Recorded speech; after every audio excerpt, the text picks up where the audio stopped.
Next इलेक्ट्रोस्टैट में हम start करते हैं अपना जो नेक्स्ट चैप्टर होगा इलेक्ट्रिक पोटेंशियल की बात करते हैं। ठीक है, इससे पहले हमने बात करते हैं इलेक्ट्रिक फोर्स की और इलेक्ट्रिक फील्ड की।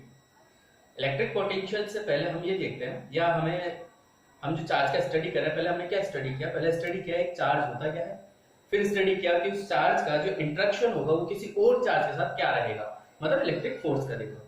फिर हमने बात किया कि जो चार्ज है अगर मैं उसे रखूं तो उसका कितना फील्ड होगा, कितना एरिया में किसी पर्टिकुलर पॉइंट पर, किसी पर्टिकुलर रीजन में कितना वो फोर्स लगा सकता है किसी दूसरे चार्ज पर, वो हमने इलेक्ट्रिक फील्ड पढ़ा। हमने डिफरेंट टाइप के चार्जेस को, लाइन चार्ज, एरियल चार्ज, इन सबका हमने, वॉल्यूम चार्ज, इन सबका हमने क्या किया? स्टडी किया। अब हम बात करते हैं पोटेंशियल का। पोटेंशियल का मतलब क्या होता है? पोटेंशियल का मतलब होता है कि अगर कोई, जैसे मैं नॉर्मल अगर लैंग्वेज में बात करूं अपनी, ठीक है, तो अपनी लैंग्वेज के अकॉर्डिंग उसका जो मीनिंग होता है पोटेंशियल का, वो होता है कि कुछ करने का कैपेसिटी, कि हाँ ये बंदा, जैसे हम बोलते हैं ना कि कोई बंदे के पास पोटेंशियल बहुत ज्यादा है। पोटेंशियल बहुत ज्यादा है मतलब वो किसी काम को अगर करना है उसको, तो कितना कैपेसिटी है, वो किस फॉर्म में, किस जो उसका वर्क है वो कितना अच्छा है, वो उसका पोटेंशियल होता है, कितना अच्छा वर्क कर सकता है। अपने यहाँ भी पोटेंशियल का मतलब यही है, वर्क से रिलेटेड। तो मान लो मैं अगर बात करूं, जैसे मुझे वर्क की बात करनी है, तो हमने जो 11th क्लास में, जब अपनी छोटी क्लासेस थी, बचपन में हमने पढ़ा था कि वर्क क्या होता है? Force into displacement. कोई ऑब्जेक्ट है, उसको अगर मैं लेकर आ रहा हूं किसी दूसरे पॉइंट पर, तो वहां तक लाने में मैंने कितना वर्क किया है, वो होता था F डॉट dx। और अगर आपका जो फोर्स है वो वेरिएबल है, तो उसको हम लिख देते थे integration of F dot dx। यही स्टडी हम यहां करेंगे। तो बात करते हैं इलेक्ट्रोस्टैटिक वर्क डन की।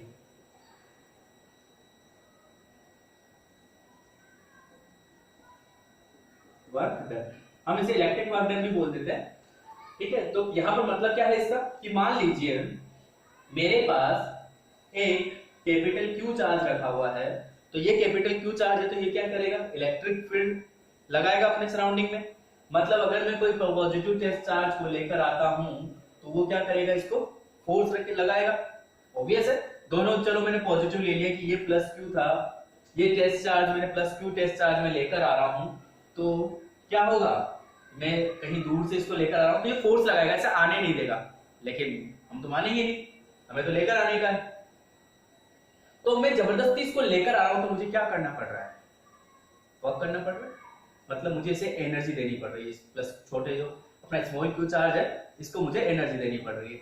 The amount of energy required to bring a unit positive test charge from infinite to any other point is known as electrostatic work. समझे ये चीज कि अगर मुझे इस पॉजिटिव टेस्ट चार्ज को लेकर आने का है, तो मुझे यहाँ पर कितना वर्क करना पड़ेगा, कितना एनर्जी से देना पड़ेगा, ये मेरा क्या होगा? इलेक्ट्रोस्टैटिक वर्क होगा। अब यहाँ एक चीज देखो कि मैं अगर इसको इसके पास लेकर आ रहा हूं, तो इलेक्ट्रोस्टैटिक वर्क डन, या हम कोई भी वर्क की बात करते हैं सेंट्रल फोर्स के लिए, या फिर हम बात करें कंजर्वेटिव फोर्स के लिए, हम जो भी वर्क की बात करते हैं, वहां पर काइनेटिक एनर्जी कांस्टेंट होती है। इसको हम क्यों जरूरी है हमारे लिए काइनेटिक एनर्जी कांस्टेंट करना, कि हम एक पर्टिकुलर वेलोसिटी के साथ इसको लेकर आएंगे, वो कंसेप्ट क्यों जरूरी है वो बताता हूं। कि अगर यहाँ पॉजिटिव की जगह नेगेटिव चार्ज होता तो क्या होता? चलिए पॉजिटिव की जगह नेगेटिव चार्ज रख देते हैं। अरे वाह, हमें तो जरूरत नहीं पड़ रहा है, ये तो अपने आप ही उसके पास चला जा रहा है, अट्रैक्ट करेगा। तो हमें क्या है, यहाँ पर ये जा रहा है उसके पास, और जितना पास जाता जाएगा फोर्स का वैल्यू बढ़ता जाएगा। क्यों? क्योंकि डिस्टेंस कम हो रहा है। फील करना, दोनों के बीच फोर्स लग रहा है। ये जैसे जैसे पास जाता जाएगा, डिस्टेंस का वैल्यू कम होता जाएगा। डिस्टेंस का वैल्यू कम होता जाएगा, तो यहाँ पर फोर्स का वैल्यू इंक्रीज होने लग जाएगा, और जैसे जैसे फोर्स का वैल्यू इंक्रीज होगा, एक्सेलरेशन इंक्रीज होगा। फोर्स ma, एक्सेलरेशन बढ़ेगा। अगर फोर्स बढ़ रहा है, acceleration change in velocity upon time, मतलब वेलोसिटी इंक्रीज होगी। तो यहां पर मैं इसे लेकर जा रहा था, पास लेकर जाना चाह रहा था, मेरे पास लेकर जाने से पहले ही ये खुद ही आगे बढ़ने लग गया। तो मुझे ऐसा नहीं चाहिए, मुझे चाहिए कि मैं इसे एक कांस्टेंट वेलोसिटी के साथ लेकर जाऊं, और मुझे जहां इसे रोकना हो वहां पर मैं इसका वेलोसिटी जीरो कर दूं, या उसे यहां पर बंद कर दूं। तो यहां पर मुझे, अगर मान लीजिए किसी इनफाइनाइट से किसी चार्ज को मैं लेकर आ रहा हूं, पॉजिटिव चार्ज को, तो यहां पर मुझे उसे कांस्टेंट वेलोसिटी के साथ लाने के लिए अपोजिट डायरेक्शन में एनर्जी देनी पड़ेगी, या फिर मैं कहूँ अपोजिट डायरेक्शन में फोर्स लगाना पड़ेगा, अपोजिट डायरेक्शन में वर्क करना पड़ेगा, वही मेरा जो अपोजिट डायरेक्शन में वर्क है मेरा इलेक्ट्रोस्टैटिक वर्क होगा। यहां लाने के बाद अगर मैं इस नेगेटिव चार्ज को बांध देता हूं, क्या होगा तुम खुद फील कर सकते हो, ये इसके पास जाने के लिए भागना चाहेगा, अगर मैं इसे रिलीज कर देता हूं तो झट से आगे निकल जाएगा।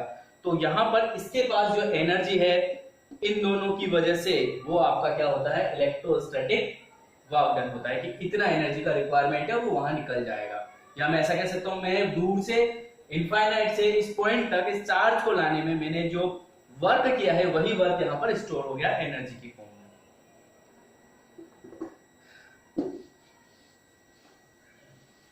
ठीक है, तो हम वर्क को ऐसा देख सकते हैं कि मेरा कोई चार्ज है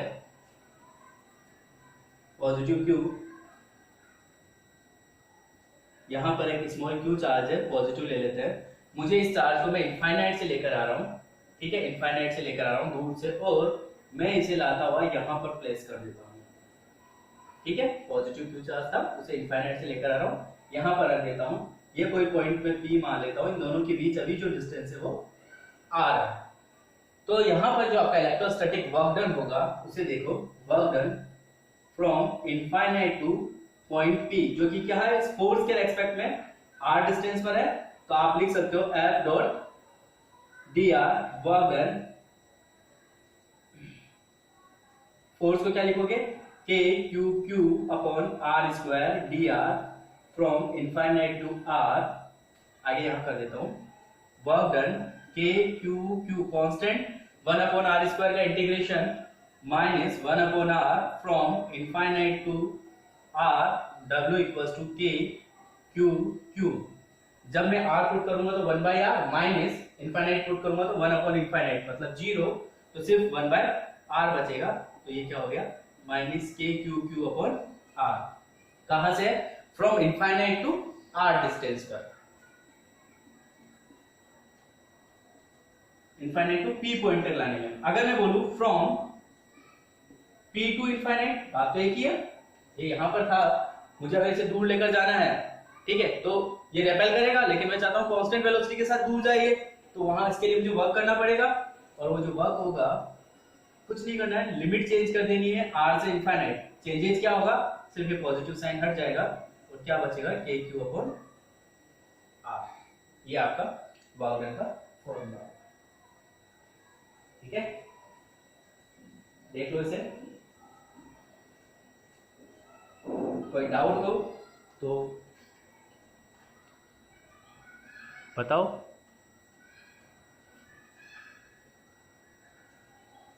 ये है अपना इलेक्ट्रोस्टैटिक वर्क डन।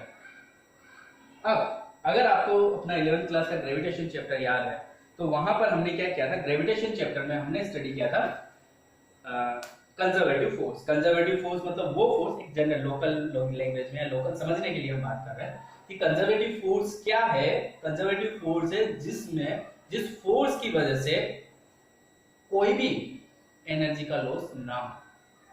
फ्रिक्शन है, आप चल रहे हो, हीट एनर्जी डेवलप हो रही है, एनर्जी का लॉस हो रहा है, लेकिन अगर मान लीजिए जो मून है अपना अर्थ के रेस्पेक्ट में रिवॉल्व कर रहा है, मान लीजिए कि रिवॉल्व ही कर रहा है, तो वो जो रिवॉल्यूशन है उसमें कोई एनर्जी का लॉस नहीं हो रहा है, कोई एनर्जी का लॉस नहीं हो रहा है, तो कौन सा फोर्स है उन दोनों के बीच में, ग्रेविटेशन। ग्रेविटी की वजह से रिवॉल्व हो रहा है ना, कोई एनर्जी का लॉस नहीं हो रहा है, तो वो है अपना ग्रेविटेशन। सेम चार्ज के लिए भी हम बात कर सकते हैं, जो इलेक्ट्रोस्टैटिक फोर्स है वो कंजर्वेटिव फोर्स है। आप चाहो तो इसे प्रूव भी कर सकते हो, अपने सिलेबस में वैसे प्रूव करना तो नहीं है, पर जस्ट हम बात कर लेंगे, करते हैं इसकी। सिर्फ दिखा रहा हूं कि मान लो अपना कोई चार्ज सिस्टम है, यहां पर Q1 यहां Q2 चार्ज है, ठीक है। अब इनफाइनाइट से आप किसी चार्ज को, या नॉर्मल में बात करूं कि मुझे इस O पॉइंट से जाना है Q1 के पास, मेरे पास रास्ता Q चार्ज ले लेता हूँ, इस स्मॉल, ये Q चार्ज ले लिया कैपिटल Q और ये ले लिया स्मॉल Q। एक रास्ता है मैं सीधा चला जाऊँ, एक रास्ता है मैं इस तरीके से जाऊँ, ठीक है, या एक रास्ता है मैं कोई और पाथ ट्रेवल कर लूँ। इस Q को आप कहीं भी मान सकते हो, यहाँ भी मान सकते हो। चलिए मेरे पास 3 रास्ते हो गए, A B C D। Path कौन कौन सा हो गया, Q से मतलब B से A फिर D तक जाऊं, B से C फिर D तक जाऊं, या सीधा B से D चला जाऊं। मेरे पास 3 रास्ता है, ठीक है। अगर मैं तीनों के वर्क डन की बात करूं तो work done due to DAD, work done due to BCD, work done due to BD, जो तीनों वर्क डन होंगे ना वो वर्क डन आपका रहेगा integration of F dot dr। और यहां पर जो लिमिट आएगी, हम क्या कर रहे हैं, हम जो लिमिट लेते हैं हमें सिर्फ डिस्प्लेसमेंट चाहिए होता है, फोर्स है ना, तो सिर्फ डिस्प्लेसमेंट चाहिए होगा। और डिस्प्लेसमेंट कितना, ये जो dr है वो डिस्प्लेसमेंट को रिप्रेजेंट करता है, और जो डिस्प्लेसमेंट है वो कितना है, ये जो भी इसका अगर आपने a डिस्टेंस लिया है √2, हर कैसे, चाहे आप यहां से लो चाहे आप यहां से लो। इसको समझने की अगर मैं बात करूं कि किस तरीके से हम इसे समझे, तो देखो जब आपका फोर्स की बात करते हैं दोनों के बीच एंगल, या मैं सिंपल आपको ऐसा लिखवा देता हूं क्योंकि इतना सिलेबस में है नहीं, तो मैं ऐसा वर्क डन की बात करूं तो तीनों वर्क डन होंगे ना वो आपके सेम रहेंगे, Q अपॉन R, तीनों केस में।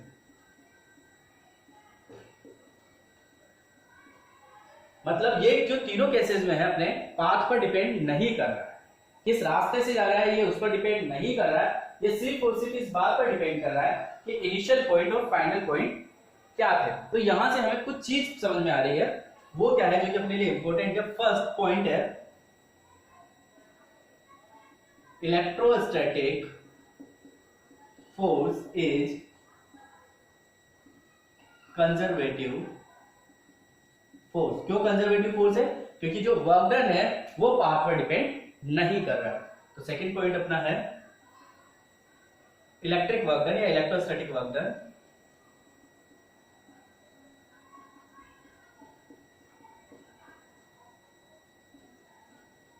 डज नॉट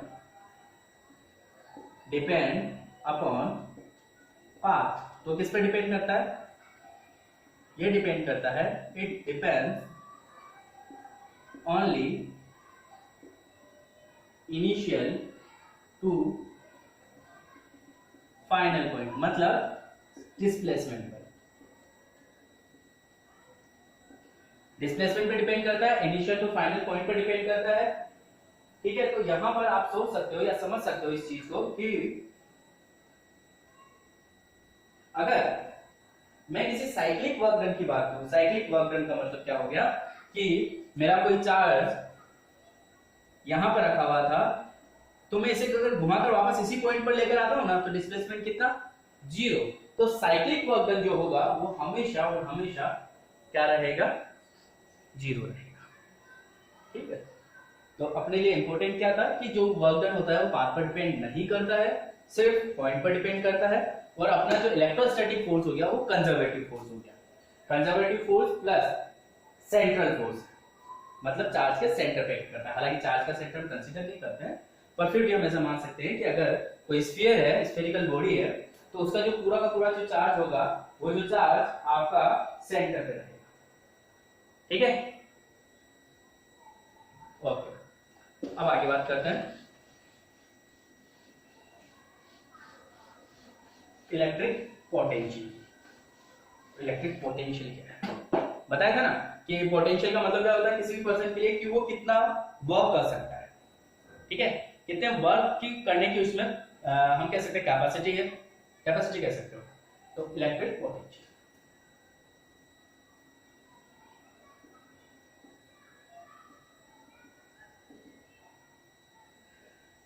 इलेक्ट्रिक पोटेंशियल का फॉर्मूला क्या है, या हम इसका अगर डेफिनेशन की बात करें, the work done required to bring a unit positive test charge from, सुनना, the work done required to bring a unit positive test charge. Unit positive बोल रहा हूं, इसका मतलब ये जो Q रहेगा इसको आपको यूनिट करना है, जो वर्क डन आएगा उसमें इसको डिवाइड कर देना है, Q का वैल्यू 1 आ जाना है।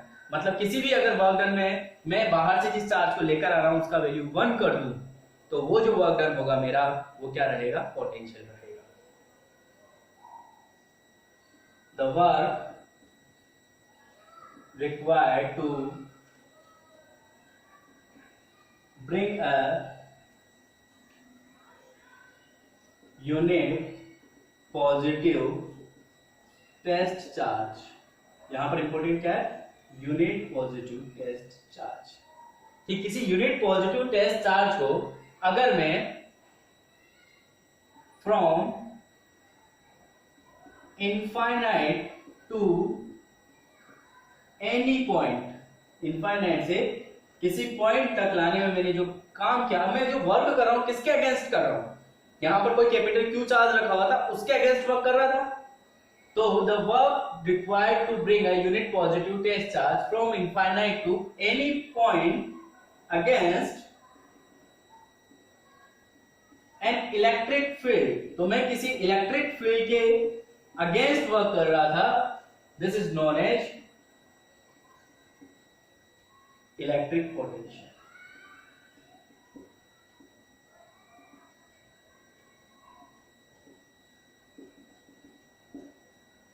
क्लियर, यहां पर आपका Q कैपिटल Q चार्ज रखा हुआ था, आप किसी पॉजिटिव टेस्ट चार्ज को पास लेकर आ रहे हो, तो यहां तक लाने में, P पॉइंट तक लाने में, जो कि आपका R डिस्टेंस पर है, आपने कितना वर्क किया, तो जो वर्क होता था वो होता था K Q Q upon R। हमारा जो पोटेंशियल है उसको हम V से रिप्रेजेंट करते हैं पोटेंशियल को, और इसको हम लिखते हैं W अपॉन Q, क्या हो जाएगा, K Q Q upon small q into r square, so potential will be K Q upon r square, important formula है, याद रखना। साथ ही साथ V को या W को हम क्या लिख सकते हैं, work done equals to Q into V, जिस चार्ज को अब आप उसके पोटेंशियल में लेकर आओगे वहां पर Q से मल्टीप्लाई कर देना कि इस चार्ज को लेकर आ रहे हो तो हमें उस चार्ज को लाने में कितना वर्क करना पड़ेगा। कई बेसिक क्वेश्चंस जो होते हैं ना, कई बेसिक क्वेश्चंस इस फॉर्मूला पे बेस्ड होते हैं, आपसे वर्क डन पूछ लिया जाता है, आपको पोटेंशियल गिवन होता है, ठीक है। कुछ याद आ रहा है आप लोगों को कि हम इलेक्ट्रिक फील्ड निकालते थे के क्यू अपॉन आर स्क्वायर, ठीक है, फोर्स होता था Q इंटू ई, तो वैसा ही है, लर्न करने में क्या होगा, सॉरी मैंने आर स्क्वायर लिख दिया, आर है फोर्स आर, कुछ वैसा ही है, लर्न करने में थोड़ा इजी रहेगा, या दोनों में हमें सिमिलरिटी बनानी हो तो सही है, ठीक है। ये आपका इलेक्ट्रिक पोटेंशियल हो गया, क्लियर। इसको हम, इसका डेफिनेशन को और फॉर्म में देखते हैं, कौन सा फॉर्म, क्या बताया, potential equals to work done upon Q, मतलब integration F dot dr upon Q from infinite to r distance. So work done equals to F upon Q, E electric field होता है, तो मैं इसको लिख सकता हूँ E dot dr from infinite to r, या अगर मैं इसका लिमिट चेंज करूँ तो लिमिट चेंज करने के बाद क्या आ जाएगा, minus E dot dr from r to infinite, ये अपने लिए इम्पोर्टेंट फॉर्मूला है, ये याद रखना, ओके। एक चीज और याद रखना, इलेक्ट्रिक फील्ड इतना, सॉरी पोटेंशियल इतना इंपॉर्टेंस नहीं रखता है जितनी इंपॉर्टेंस पोटेंशियल डिफरेंस रखता है, मतलब ऐसा नहीं है चैप्टर में इंपॉर्टेंस नहीं रखता है, मैं इलेक्ट्रिक सर्किट की बात करता हूँ, इलेक्ट्रिक हम जो भी वर्क कर रहे हैं ना वहां पर इलेक्ट्रिक पोटेंशियल इतना इंपॉर्टेंस नहीं रखता है, इंपॉर्टेंस रखता है इलेक्ट्रिक पोटेंशियल डिफरेंस, जो पोटेंशियल डिफरेंस होगा वो ज्यादा इंपॉर्टेंस रखेगा। अब इलेक्ट्रिक पोटेंशियल डिफरेंस क्या होता है वो हम बात करते हैं, इसी के साथ डेफिनेशन सेम है, सिर्फ चेंजेस क्या है, फर्स्ट टॉपिक ये इलेक्ट्रिक पोटेंशियल डिफरेंस है, potential difference, the work required to bring a unit positive charge from one point to another point against an electric field known as electric potential difference, या known as potential difference,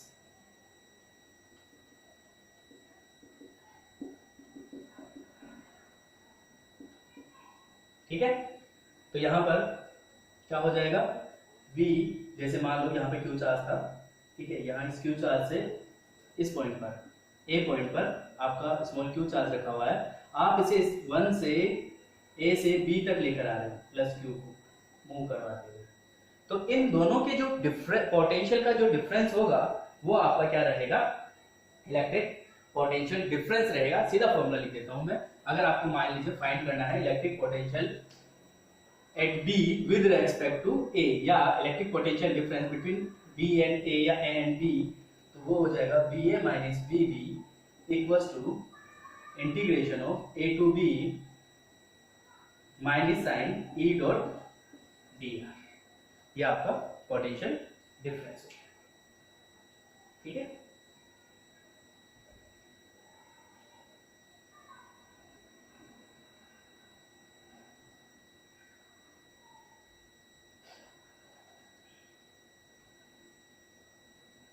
now next इससे related questions करते हैं। क्या question है देखो, a long wire has lambda charge density, linear charge density है ना, density, find electric potential difference from point from distance लिख देता हूँ मैं सीधा ना, from distance a to b, ऐसे b डिस्टेंस तक आपको इलेक्ट्रिक पोटेंशियल फाइंड करना है, डिफरेंस फाइंड करना है एक लॉन्ग वायर की वजह से। तो पहले देखो आपको पता होना चाहिए पोटेंशियल क्या होता है, E डॉट डी आर होता है, ठीक है। एक लॉन्ग वायर है तो हमें इलेक्ट्रिक फील्ड पता है, एक लॉन्ग वायर का इलेक्ट्रिक फील्ड कितना होता है, एक लॉन्ग इनफाइनाइट वायर का,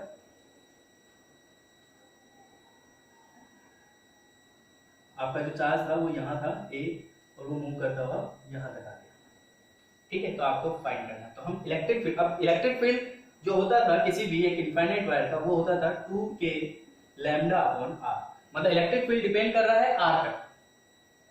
यहाँ पर इलेक्ट्रिक फील्ड अलग होगा, जैसे जैसे बढ़ता जाएगा इलेक्ट्रिक फील्ड चेंज हो रहा है, कंटिन्यूअसली चेंज हो रहा है। ऐसा नहीं है कि ए पॉइंट पर बिल्कुल अलग था, बी पॉइंट पर बिल्कुल अलग था, बीच में कुछ नहीं था, ऐसा नहीं है। क्या हो रहा है, बीच में भी चेंज हो रहा है। तो मैं सीधा तो नहीं कर सकता इसको, मुझे इंटीग्रेशन करना ही पड़ेगा, क्योंकि आर वेरी कर रहा है। मैं अगर किसी एक पॉइंट पर निकालू ना, ये अगर मैंने यहां से आर डिस्टेंस ले लिया कि आर डिस्टेंस पर इलेक्ट्रिक फील्ड कितना होगा, ये है हो गया डी आर, तो जो मेरा पोटेंशियल डिफरेंस होगा ए बी, वो क्या हो जाएगा, minus of integration of A to B E dot D R. ऐसे बी पे निकाला तो integration of E dot D R 2k lambda upon R D R, B A B minus 2k lambda integration of A to B 1 upon R D R. Important integration है, 1 upon are का जो integration होता है वो होता है ln r, ln मतलब log r, तो ये हो जाएगा v a b equals to minus 2k lambda ln r। कहां से कहां तक लिमिट जा रही है, a से b तक, v a b equals to minus 2k lambda ln b minus ln a। ln का मतलब पता है ना, log e की बात कर रहा हूं, बेस e है इसमें, इसलिए मैं log e बेस वाले को सिंपली ln लिख रहा हूं। तो ये जो v a b हो गया आपका, क्या हो गया, minus 2k lambda log a minus log b, log a upon b होता है, ठीक है। माइनस साइन को अंदर मल्टीप्लाई करूं तो आपको पता होना चाहिए log की प्रॉपर्टी, आपने बचपन में पढ़ा होगा कि ln b अपॉन a के आगे अगर मैं माइनस लगा देता हूं तो माइनस अंदर जाएगा और ln a अपॉन b हो जाएगा।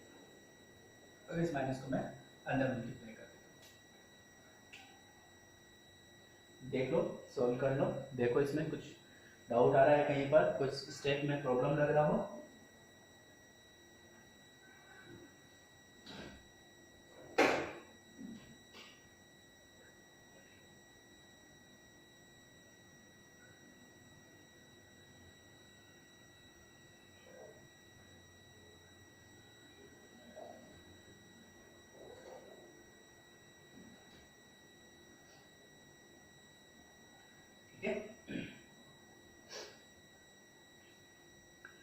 ये अपना बेसिक पोटेंशियल का जो बेसिक कंसेप्ट है ना कि इलेक्ट्रिक फील्ड या work done per unit charge, उससे रिलेटेड क्वेश्चन है।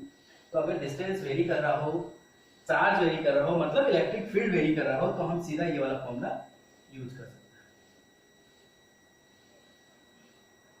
अब लिखते हैं नेक्स्ट टॉपिक है potential for a point charge.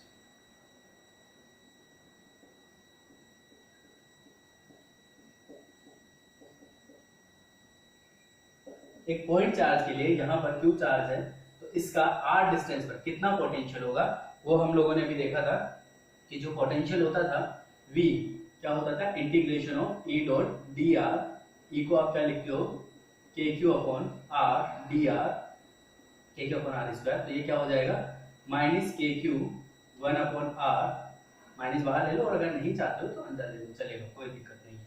कहां से कहां तक, इनफाइनाइट से किसी पॉइंट R तक, इनफाइनाइट से किसी पॉइंट R तक, तो ये हो गया के क्यू माइनस 1 बाय आर। ठीक है, ये हमने वर्क डन के हिसाब से निकाला था, वो भी वही आ रहा था।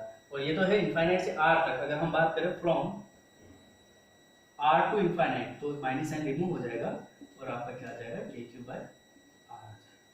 ये आपका क्या रहेगा पोटेंशियल।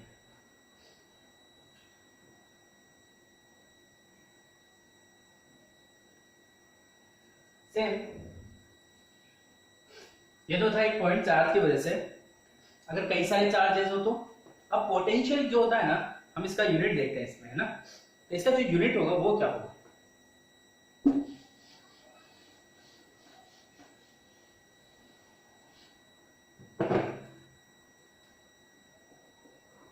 यूनिट ऑफ पोटेंशियल क्या था, V equals to W upon Q, W joule upon Q, क्या है Q का वैल्यू कूलम, तो पोटेंशियल का वैल्यू जूल पर कूलम होता है। ये अपने एक साइंटिस्ट थे, उनके ऑनर पे हमने इसका यूनिट वोल्ट भी रखा है, 1 joule per coulomb equals to 1 volt. Clear. अब अगर आपको याद हो इलेक्ट्रिक फील्ड का, electric field V equals to क्या हो गया, A इंटू डी हो गया, एक सिंपल में लिख पा रहा हूं। तो E का अगर मुझे यूनिट निकालना हो, यूनिट ऑफ इलेक्ट्रिक फील्ड, जो कि हमने वहां पर देखा था न्यूटन पर कूलम बोलते थे उसे, तो वो क्या हो जाएगा V बाई डी वोल्ट पर मीटर। जो डीपीपी दिया था उसमें एक क्वेश्चन था जिसमें लिखा हुआ था कि यूनिट ऑफ इलेक्ट्रिक फील्ड, तब इसमें वो उस वाले में ये वाला ऑप्शन भी गिवन था, हालांकि तब ये करवाया नहीं था तो शायद कुछ स्टूडेंट नहीं किए होंगे, वोल्ट पर मीटर आता है। ठीक है, ये उसका यूनिट हो गया।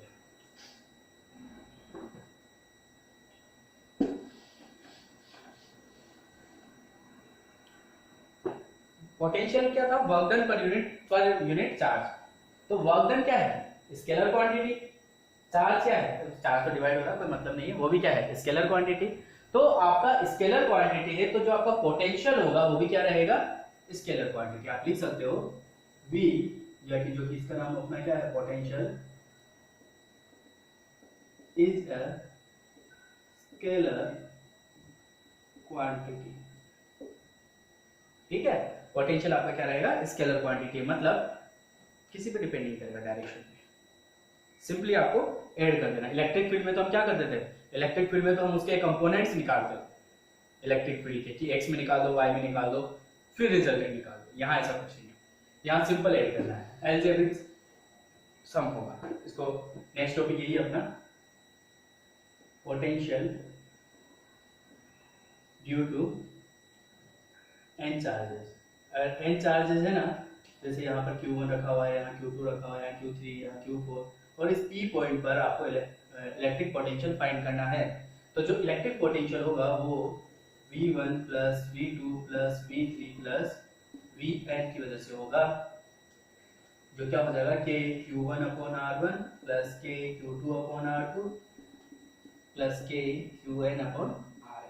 मतलब ये इस पर डिपेंड नहीं कर रहा है कि कौन किस डायरेक्शन में रखा हुआ है, कहां पर है, पोजीशन पे डिपेंड नहीं कर रहा है, सिर्फ और सिर्फ मैग्नीट्यूड पे डिपेंड कर रहा है कि आपका चार्ज का मैग्नीट्यूड कितना है और आपका डिस्टेंस कितना है। बस चार्ज याद रखना पॉजिटिव होगा पॉजिटिव लेना है, नेगेटिव होगा तो नेगेटिव लेना है। मतलब अगर यहाँ -Q2 है तो यहाँ पे -Q2 हो जाएगा। ठीक है, इसके आगे पोटेंशियल नेक्स्ट टर्म पे पढ़ते हैं। आज के लिए काफ़ी है। बाय।